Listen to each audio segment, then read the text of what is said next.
ناپاک زندگی پاکیزہ خیال سے محروم رہتی ہے۔ دولت عزت نہیں پیدا کرتی، دولت خوف پیدا کرتی ہے، اور خوف پیدا کرنے والا معزز نہیں ہو سکتا۔ کسی سے رشتہ توڑنا ایک انتہائی تکلیف دہ عمل ہے، لیکن جہاں پر آپ کی عزت، ضرورت اور قدر نہ ہو، وہاں سے دور جانے میں ہی خیر و عافیت ہے۔ ساری کی ساری چالاکیاں اور ہوشیاریاں صرف دنیا میں ہی ہیں۔ اس کو بیوقوف بنا لیا، اس سے جھوٹ بول لیا، اسے دھوکہ دے دیا، لیکن یاد رکھیں جو کچھ آپ کر رہے ہیں وہ ہواؤں میں نہیں اڑ رہا، فرشتے لکھ رہے ہیں اور اللہ تعالیٰ دیکھ رہا ہے۔ نسلی اور خاندانی انسان کو عزت دو گے تو وہ شرن عاجزی اور مخلصی سے پیش آئے گا، لیکن کم نسل، نیچ اور گھٹیا انسان کو عزت دو گے تو وہ تکبر سے اکڑ جائے گا اور مخالفت میں اتر آئے گا۔ کچھ رشتے کرائے کے مکان کی طرح ہوتے ہیں، جتنا مرضی سجا لو، چمکا لو، دیکھ بھال کرو، کبھی اپنے نہیں ہوتے۔ اپنے بارے میں کبھی بھی برا مت سوچو۔ اس کام کے لیے اللہ تعالیٰ نے رشتے دار بنائے ہوئے ہیں۔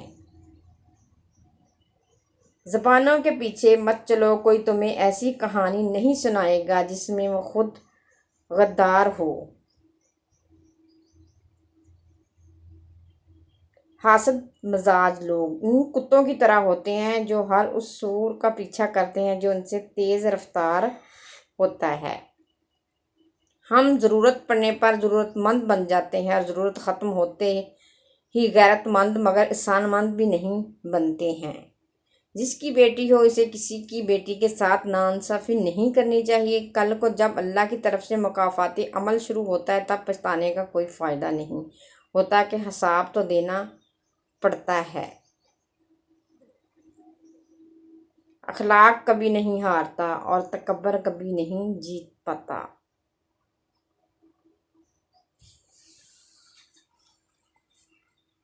اگر دوستی تمہاری کمزوری ہے تو تم دنیا کے سب سے طاقتور انسان ہو۔ حضرت علی رضی اللہ تعالیٰ عنہ۔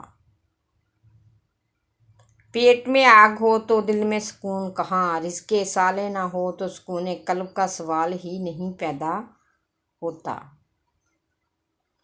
مومن کو پرکھا جاتا ہے۔ حضرت علی رضی اللہ تعالیٰ عنہ نے فرمایا، اے ابن آدم، مالداری سے خوش نہ ہوا کر، فقر سے مایوس نہ ہوا کر، اور مصیبت سے غم زدہ نہ ہوا کر، اور خوشحالی سے تکبر میں نہ پڑنا، کیونکہ سونے کو آگ کے ذریعے ہی پرکھا جاتا ہے۔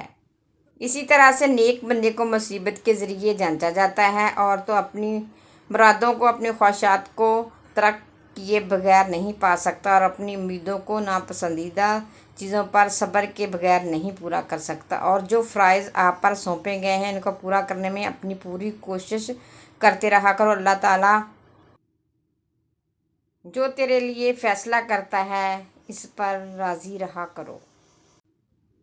زندگی میں ہمیشہ اکیلے چلنا سیکھو، گر جاؤ پھر خود اٹھو، پھر گر جاؤ پھر خود اٹھو، لیکن کبھی بھی دوسروں کا سہارا نہ لو۔ جس دن کے لیے چلنا سیکھ لیا، سمجھو زندگی کی ہار تمہاری جیت ہوئی، اور تم سے مضبوط انسان اس دنیا میں کوئی نہیں۔ اپنے بچوں کو بھی سکھاؤ، بچے جب تک گریں گے نہیں انہیں تکلیف کیسے محسوس ہوگی، اور وہ آپ کے بغیر کیسے اس ظالم دنیا کا مقابلہ کریں گے۔ جھوٹ کی بدبو عرش تک جاتی ہے۔ حضرت رسول کریم صلی اللہ علیہ وآلہ وسلم، مومن جب بغیر کسی عذر کے جھوٹ بولتا ہے تو اس پر 70,000 فرشتے لعنت بھیجتے ہیں، اور اس کے دل سے ایسی سخت بدبو اٹھتی ہے جو عرش تک پہنچتی ہے۔ کچھ لوگوں کو پچھتاوا بھی نہیں ہوتا، اور ہم سوچتے رہتے ہیں کہ شاید کسی وقت انہیں احساس ہوگا اپنے منفی رویے کا، لیکن ایسا نہیں ہوتا۔ پچھتاوا بھی ظرف والوں کے لیے ہوتا، بے حس لوگوں کے لیے نہیں۔ کسی کی راہ میں کانٹے بچھانے والوں، کیا تم یہ نہیں جانتے کہ اس کے پیروں سے رسنے والا خون تمہاری قسمت کے صفوں کو کالا کر سکتا ہے؟ یہ یاد رکھنا، اللہ کے ہاں ہر چیز کا حساب ہے۔ کبھی جو زندگی سے تھک جاؤ تو یاد رکھو کسی کو کانوں کان خبر نہ ہونے دینا۔ اپنے رب کے حضور سب بیان کرو، ٹوٹے دل اور آنسوں کی قدر صرف اللہ تعالیٰ کے ہاں ہے، باقی تو سب تماشائی ہیں۔ انسان کی فطرت بھی عجیب ہے، وہ تنقید جیسی سچائی پر ناراض ہوتا ہے اور خوشامد جیسے دھوکے پر خوش ہوتا ہے۔ ہمیشہ خوش رہا کریں کیونکہ یہ بہترین انتقام ہے ان لوگوں سے جو آپ کو اداس دیکھنا چاہتے ہیں۔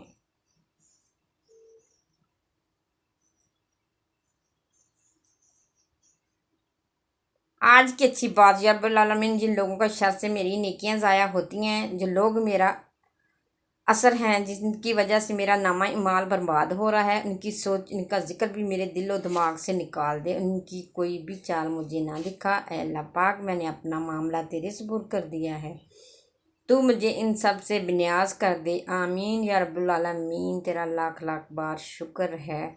ویڈیو پسند آئے تو کمنٹ سیکشن میں لازمی اپنے رائے کا اظہار دیجیے گا۔ نیکسٹ ٹائم کسی اچھی سی وائس کے ساتھ آپ کی خدمت میں حاضر ہوں گے، تب تک کے لیے فی امان اللہ۔